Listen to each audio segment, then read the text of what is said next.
Well, what happened was my granddad was shot during war and he had a hole right through his knee. So he could sweep chimneys but he couldn't carry gear. So me and my brother, he was 7 and I was 5, and we used to carry gear to house, that's all we did. And then go outside and look at brush coming out of the chimney. I was born. There were some flats here. Are they not there now? No, it must have been part of this. And I was born in the flat. And then we went down to the bottom of Crackside Walk. How old have you been then? Oh, I was a baby then when we went into Crackside Walk. When I was born there. I think it was Quarry Hill Flats. I know I was born in Leeds, but I'm going back 1929, by the way. Wow. So of course times were a bit hard then. So evidently, Mother put me into Street Lane homes from the time I was born. Right. You know what I mean? As a newborn? As a newborn, I think so anyhow. Because the requested mother, if she'd come up to breastfeed me, you know, and she says, you've got him, you'll keep him, sort of thing. I went to Hawksworth School, but I went to Kirtle St Stephen's first. And then I moved up to Hawksworth. But I've lived up here all my life, though, you know. I couldn't speak when I went to school, or I couldn't speak properly. Right. And they just used to smack my legs and sit me on top of the cupboard, the classroom. And all they used to take me holding the back of the teacher's apron into the other classroom to ask my older sister what I wanted. I remember that we used to have camp beds and we all had an animal to recognise our pegs and blankets, and mine was a cow. And then we had cod liver oil and orange juice, I remember that. At Guiseley? At Guiseley. Then I came to Hawksworth and I stayed while I was just 15 when I left to go to work. We had camp beds and grey blankets and you had to shut your eyes, and the teacher used to walk around, and if you opened your eyes you got told off. And you did that till you were 5, I think.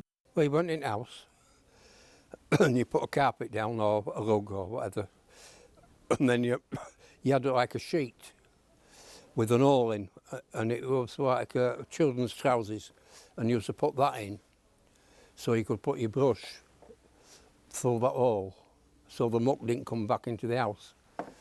And then you swept the chimney and somebody went outside to make sure the brush were out. And then you did it, it was all bags then, there were no black bags or like that, you just shoveled it up, like what you call, put them into coal sacks. And then it possessed, and you got a vacuum, and the vacuum used to take it all. But with that vacuum for 30 odd years. I was in Street Lane home till the age of 5, and then I went to Preston, St Vincent's. Yeah, that's a boys' home, like under the nuns. I remember a lot of teachers, head teachers we were always scared of, Miss Cooper, but she was like an old-fashioned type, and Mr Gawthorpe, he wielded the cane a lot, but luckily only for boys. So. Oh, really? And they used to make you eat everything on your plate, they fattened the lot, you know. Proper pudding and dinner. You got a dinner and a pudding every day, a proper dinner, yes. Right. Yes. I think I enjoyed it better at Kirtle St Stephen's, love. Did you? It was more of a homely school, more than Hawksworth. Was it? Hawksworth was a bigger school, really. Before I left school, I'd started going to night school at near Pontefract, Carlton near Pontefract, and it was a commercial school. It was a day, shorthand typing and bookkeeping. So I went there, I started in the evening classes, then when I left school, I went for the day classes. Then when I finished there, I got a post in Leeds, working in Leeds as a shorthand typist. The reason I decided to join the army was really to get away from the Street Lane home, because my wage, living at Cardigan Road, just, you know, just here actually, off Victoria Road there in the Norwoods. And I used to give Miss Maloney, who I used to lodge with, my wage on a Friday, and she had to give it to Street Lane. She'd give me £half a crown out of it for my pocket money. I've lived up here for 60 years in December. It's in the same house. We're on the bakehouse is at the back of the house, and it was advertised, and we came to see it, and we decided it was only a little place, you know.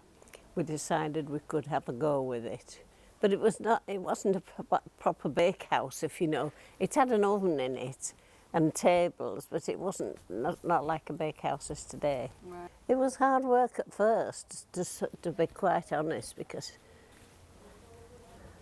I had to keep the house and everything, you know. A lot more shops. I remember there were two brothers that had shops.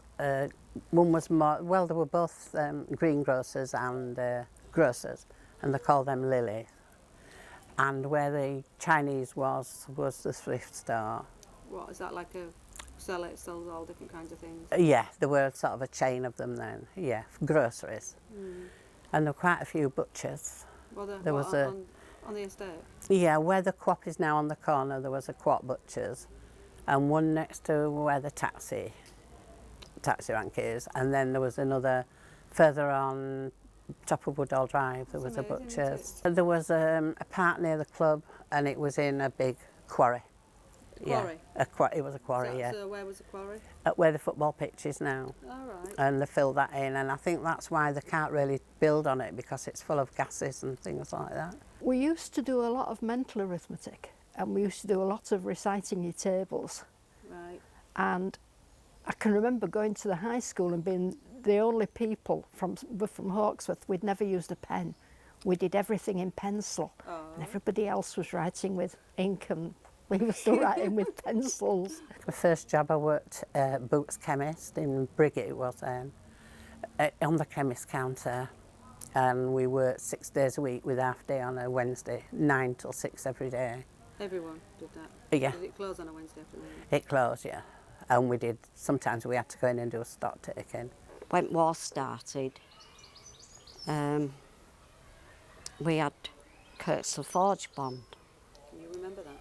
All our windows got blown out because we lived opposite the woods, and there were nothing else in between, you know, there were woods.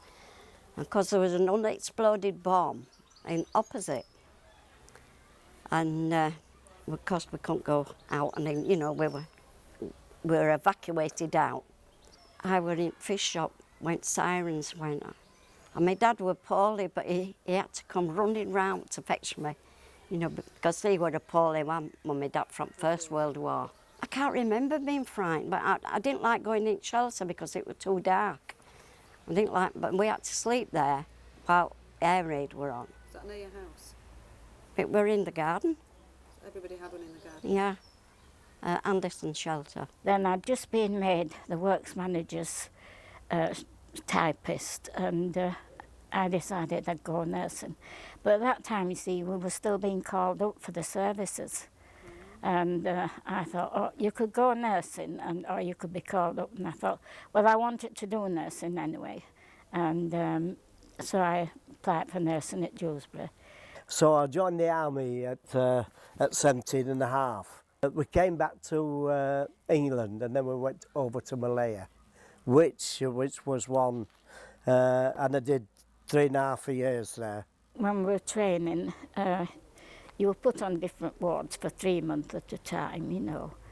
And so you got the experience of being on the male ward, female ward, medical ward, gynae ward, surgical ward, children's. I like children's best. And so, and as I say, you got your lectures, but you had them off duty when you're off duty. And you did that till the end of your training. But we had to live in. You couldn't live out, and you couldn't get married while you were training. No, you couldn't wear makeup. You had to have your hair cut short because it wasn't supposed to be on your collar. You couldn't wear makeup, you couldn't wear any jewellery of any kind, no rings, nothing. And your nails had to be short, you couldn't wear nail varnish. In them days, everybody got married at church. The only odd ones who got married at a register office, that wasn't invented in them days. Everybody got married at a church. So on a Saturday, you could do 3 or 4 churches.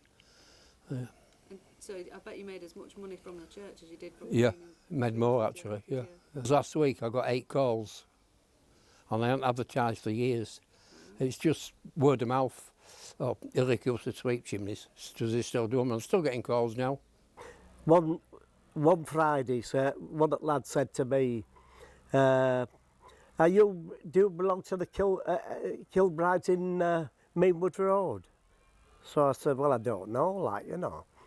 And anyhow, he said, well, anyhow, they go in this betting shop in Meanwood Road. So I thought I'll have a pop in, you know, this Saturday. And our George were there, but I didn't know him. And he said to me, are you Coleman's lad? You know, you know what I mean? So I said, no, they call me Kilbride. Oh, he said, what's your first name? I said, Dennis. He said, oh, we've been looking for you. Oh. You say, so we had a right big do then on the Monday. When I was about 13, they decided that they would do GCEs from secondary schools, not only grammar schools. So I was one of the chosen ones to sit the first year GCE from secondary school. So there were children brought from Seacroft and Meanwood and Burley and all over to Sanford, and there was about 14 of us in the class, that's all, and we were the first ones ever to do GCE. Well, I don't know there's much difference really, though, because I sort of mix with the same people that I've mixed with for years, and this is how I've always been, and I don't suppose I'll ever change. As far as I'm concerned, I know Hawksworth. I've lived up here all my life, and so consequently I know most of the people up here, and they know me. I know they've tried to get rid of me a few times. I don't think so.